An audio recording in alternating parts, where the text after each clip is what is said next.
In this clip, we're going to learn about the Polygon Fill tool in Substance Painter. Alright, so we're just about ready to get coloring, but before we do, I'm going to talk about the tool that we're going to start with, and that is the Polygon Fill tool.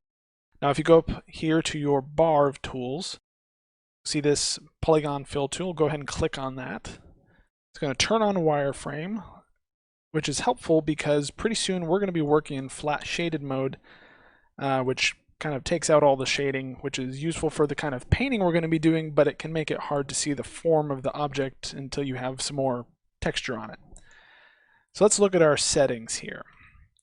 There's basically a few options on how you can use this. Let me go ahead and just pick a bright color so we can see what's going on. And I'm going to select the body here just to make sure know where we're painting. Zoom in. Alright, so you'll see we have different fill modes here.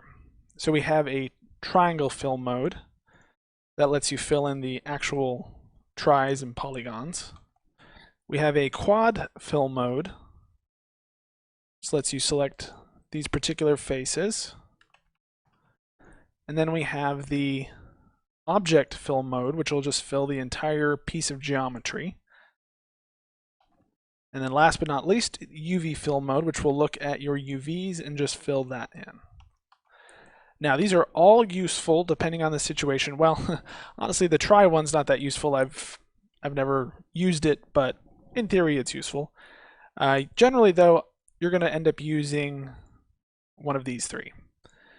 So where would you use them? Well, the UV fill mode can be useful depending on how well you've laid out your UVs. And if you've been conscious of this beforehand, it may or may not be useful. Sometimes though, like for instance, if I just want to color the front here, my UVs work out perfectly because it's just the front. So great. So in a situation like that, it might work.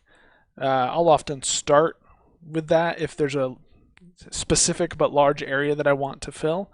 That's usually a good thing to start with because you might get lucky. However, if it doesn't work, then you can always go to this tool, which is the polygons, not tris. It's the whole quad. And that will let you do pretty much whatever you want. It's just a little bit more tedious because you've got to click everything.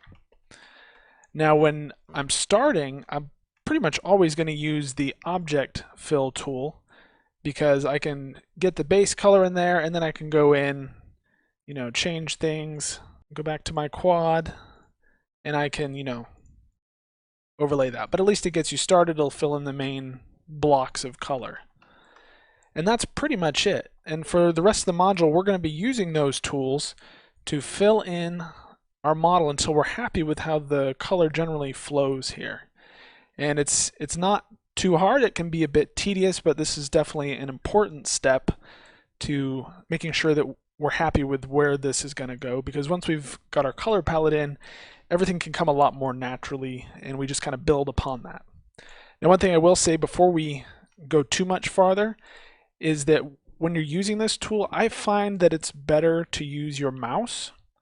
I will be doing the rest of this for what it's worth on a Wacom Cintiq, but I don't like to use the pen for this stage because you're a lot more likely to drag just a little bit when you're filling with the pen, ever so slightly, and then you're going to end up filling back faces like this, and we don't want that. With the mouse, when I click, it's a little bit quicker of a motion. There's less likely to have that bleed through because that can get really annoying if you're painting through all this and you're really happy with it and then you turn them all around and it's all like messed up in the back. In this clip, we learned about the Polygon Fill tool.